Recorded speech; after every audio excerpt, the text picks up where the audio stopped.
మేము ఈ సందర్భంగా చెబుతున్నాం. రాష్ట్ర ప్రజానీకం కూడా ముఖ్యంగా శ్రీ శ్రీ శ్రీ వెంకటేశ్వర స్వామి వారి భక్తులు దీన్ని అర్థం చేసుకోవాలని, ఒక దుర్మార్గమైన కుట్ర దేవాలయాన్ని అడ్డం పెట్టుకొని చేస్తున్నటువంటి చంద్రబాబు నాయుడు గారి మనస్తత్వాన్ని అర్థం చేసుకోవాలని ఈ సందర్భంగా మీ అందరికీ కూడా మనవి చేస్తున్నాను. ఈఆర్ ఫుడ్స్ ప్రైవేట్ లిమిటెడ్ అనే సంస్థ సరఫరా చేయటం ప్రారంభించింది నారా చంద్రబాబు నాయుడు గారు ముఖ్యమంత్రి అయిన తర్వాత, ప్రమాణ స్వీకారం చేసిన తర్వాత మాత్రమే వారు సరఫరా చేయటం మొదలుపెట్టారు తప్ప జగన్మోహన్ రెడ్డి గారి టైంలో సరఫరా చేసింది కాదనే విషయాన్ని కూడా దయచేసి నోట్ చేసుకోవాలి ప్రజానీకమని ఈ సందర్భంగా నేను కోరుతున్నాను. ఇది ఒక రాజకీయ లబ్ధి కోసం నారా చంద్రబాబు నాయుడు గారు చేస్తున్న ఒక విషపూరితమైన నాటకంలో భాగంగానే ఇది ఉంది తప్ప మరొకటి కాదని ప్రపంచవ్యాప్తంగా ఉన్న భక్తులు తెలుసుకోవాలని కూడా ఈ సందర్భంగా నేను కోరుతున్నాను. Okay okay right.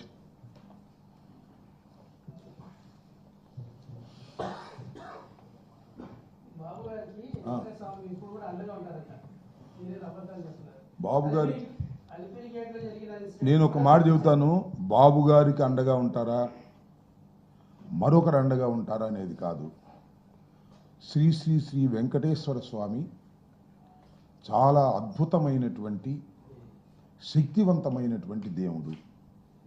ఆయన ఎవరైతే ధర్మంగా ఉంటారో వారికి అండగా ఉంటారు, ఎవరైతే అధర్మంగా ఉంటారో వారికి అండగా ఉండరు. ధర్మాన్ని కాపాడేటటువంటి శక్తి శ్రీ శ్రీ శ్రీ వెంకటేశ్వర స్వామికి ఉన్నదని భక్తులందరూ భావిస్తున్నారు. ముఖ్యంగా ప్రపంచవ్యాప్తంగా ఆయనకి భక్తులు ఉన్నారు. నేను మనవి చేస్తున్నా, ఎవరైతే పచ్చి అబద్ధాలు ఆడతారో, ఎవరైతే తన్ను అడ్డం పెట్టుకొని రాజకీయ లబ్ధి పొందాలని దుర్మార్గంగా ఆలోచిస్తారో అలాంటి వ్యక్తులకు, అలాంటి సంస్థలకు, అలాంటి పార్టీలకు శ్రీ శ్రీ శ్రీ వెంకటేశ్వర స్వామి ఆశీస్సులు ఉండవు అని నేను భావిస్తున్నాను. ఇది వాస్తవమో కాదో ప్రజలు తెలుసుకోవాలని కూడా నేను కోరుతున్నాను. భక్తులందరికీ కూడా మనవి చేస్తున్నాను. ఎంత దుర్మార్గం అంటే, భక్తులు తినేసిన లడ్డు ప్రసాదంలో కల్తీ ఉందని చెప్పేటటువంటి దుర్మార్గమైన ఆలోచన చేస్తున్నాడు నారా చంద్రబాబు నాయుడు గారు. ఎక్కడ కల్తీ లేని నెయ్యి మాత్రమే ఇంతవరకు వాడారని సర్టిఫై చేస్తుంటే, తిరుమల తిరుపతి దేవస్థానానికి సంబంధించినటువంటి సిస్టమ్ చంద్రబాబు నాయుడు గారు మీరు తిన్న లడ్డూలో కల్తీ ఉంది, మీరు తిన్న లడ్డూలో కల్తీ ఉంది అని చెప్తున్నాడు. ఏం నాకు అర్థం కాల. There is no proof at all. అంటే రాజకీయ లబ్ధి కోసం ఎంతటికైనా దిగజారిపోతాడనే దానికి ఇంతకన్నా ఏం కావాలి నిదర్శనం? తినేసిన లడ్డు ప్రసాదం ప్రపంచవ్యాప్తంగా తిన్నారు కదా ప్రజలు, భక్తులు. వాళ్ళందరూ ఏం కోరుకుంటున్నారు? అయ్యా ఇదంతా అబద్ధం కావాలి అని కోరుకుంటున్నారు. చంద్రబాబు నాయుడు గారి ప్రచారం అబద్ధం కావాలి, న్యాయం కాదు, ధర్మం కాదు అని వాళ్ళు కోరుకుంటున్నారు. చంద్రబాబు నాయుడు గారు ఏమని కోరుకుంటున్నాడు? మీరు తిన్న ప్రసాదంలో పందికో ఉంది, ఆవుకో ఉంది అని నమ్మాలని ప్రయత్నం చేస్తున్నాడు. ఎక్కడికి అన్యాయం ఉంటున్నా నేను? అన్ని టెస్టులు చేసిన తర్వాత ఒక సిస్టమ్, నేను ఒకటి ఇందాక చెప్పినట్టుగా తిరుమల తిరుపతి దేవస్థానానికి ఒక పగడ్బందీ అనే సిస్టమ్ ఉంది. ఇక్కడ నుంచి వెళ్ళే ప్రతి పదార్థాన్ని చెక్ చేసే సిస్టమ్ ఉంది. ఆ చెకింగ్లో ఫెయిల్ అయితే కిందకి వెళ్తాయి, ఫెయిల్ కాకపోతే కొండ మీదకి వెళ్తాయి. జగన్మోహన్ రెడ్డి గారి టైంలో ఫెయిల్ అయిన 18 ట్యాంకర్లు కిందకు వచ్చాయి. చంద్రబాబు నాయుడు గారి టైంలో ఫెయిల్ అయిన 14-19లో 14 ట్యాంకర్ల కిందకు వచ్చాయి. ఇంకెక్కడ ఉంటుంది అవకాశం? ఏమిటి అన్యాయం? మనం రాజకీయ ఆరోపణలు చేసినట్టుగా తిరుమల తిరుపతి దేవస్థానానికి సంబంధించిన ప్రసాదం మీద, అన్నప్రసాదాల మీద, భక్తుల మీద చేయటం ధర్మమా? నీకు రాజకీయంగా మా మీద కక్ష ఉంటే ఉండొచ్చు. ఎంత బ్రహ్మాండంగా మెయింటైన్ అవుతున్నటువంటి దేవాలయం అది.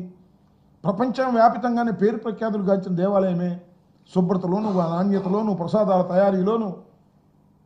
దాన్ని ఏదో ఒక విధంగా అపవిత్రమైపోయింది జగన్మోహన్ రెడ్డి గారి టైంలో అని చెప్పి నమ్మించి మోసం చేయాలనేటువంటి చంద్రబాబు నాయుడు గారి ప్రయత్నాన్ని భగవంతుడు క్షమిస్తాడా? ఆలోచన చేయమని మనం చేస్తున్నా. సో ఒక దుర్మార్గమైన ఆలోచన చంద్రబాబు నాయుడు గారు చేస్తున్నారు. ఆ దుర్మార్గమైన ఆలోచనకి మీరు చెప్పినట్టుగా భగవంతుడు సహకరించడు. ఇది వాస్తవం. ఇవాళ కాకపోతే రేపు కాకపోతే ఎల్లుండి 4 సంవత్సరాలకి వాస్తవాలు బయటకు వస్తాయి కదా.